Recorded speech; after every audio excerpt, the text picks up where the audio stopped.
நேற்று நெட்ஃப்ளிக்ஸில் தே கால்ட் மோஜி படம் வந்து பார்த்தேன். So I just watch the movie why they called Moj.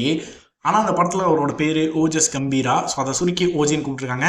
Like people call me Ajith Balaji S A V. So அவ்வளோதான்டா விஷயம். அதுக்கு இதுக்குலாம் இவ்வளோ பெரிய படத்தை எடுத்து வச்சிங்க அப்படிங்கிற மாதிரி தான் இந்த படம் இருந்துச்சு. என்ன ரீசன்னா, இந்த கேஜிஎஃப் அப்படிங்கிற ஒரு படம் வந்தனால வேற எந்த படத்தில் எவ்வளோ அழகாக பில்டப் சீன்ஸ் எல்லாம் வச்சு பயங்கரமான வில்லன்கள்லாம் செதுக்கி ஒரு சாம்ராஜ்யத்தை உருவாக்கி என்ன விஷயம் பண்ணாலுமே அந்த பட அளவுக்கு இல்லைலடா அப்படிங்கிற மாதிரி கம்பேர் பண்ணுற அளவுக்கு எடுத்து வச்சிட்டாங்க. ஸோ அதனால் இதுவும் இன்னொரு சாம்ராஜ்யத்தின் எழுச்சி அண்ட் போர் வீரன், இவன் பயங்கரமான ஆளு, இவன் என்ன வேணா பண்ணுவான். அதாவது 1000 பேர் வந்து சுட்டாலும் இவனுக்கு ஒன்றாகுது. ஆனால் அவனுக்கு ரொம்ப பாசமான ஒரு குண்டு சேர்த்து குட்டினா கூட ஹார்ட் அட்டாக் வந்து ஐசியூவில் போய் படுத்துவார். ஸோ அந்த மாதிரியான ஒரு கேரக்டர் தான் ஓஜி. ஸோ ஓஜி சம்பவம் என்ன சம்பவம் பண்ணார் அப்படிங்கிறது தான் இந்த படத்தில் வந்து இருந்துச்சு.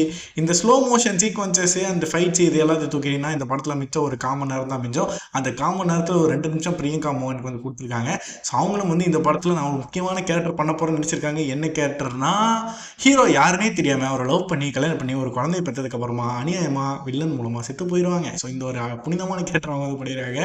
ஸோ ஓஜி எட் அனதர் ஓஜி ஸ்கிரிப்ட் மூவி அப்படின்னு தான் சொல்லணும். ஏன்னா இது மாதிரியான படங்கள் நம்ம நிறைய பார்த்துருக்கோம். இந்த படத்துக்கு எதுக்குடா பார்ட் 2 அப்படிங்கிற மாதிரி பார்ட் 2 வந்து இருக்காமா. So they called him OG. என்னதான் சொன்னாலும் விமல் சந்தானம் பேசிக்கிற மாதிரி நம்புற மாதிரியே இல்லையே.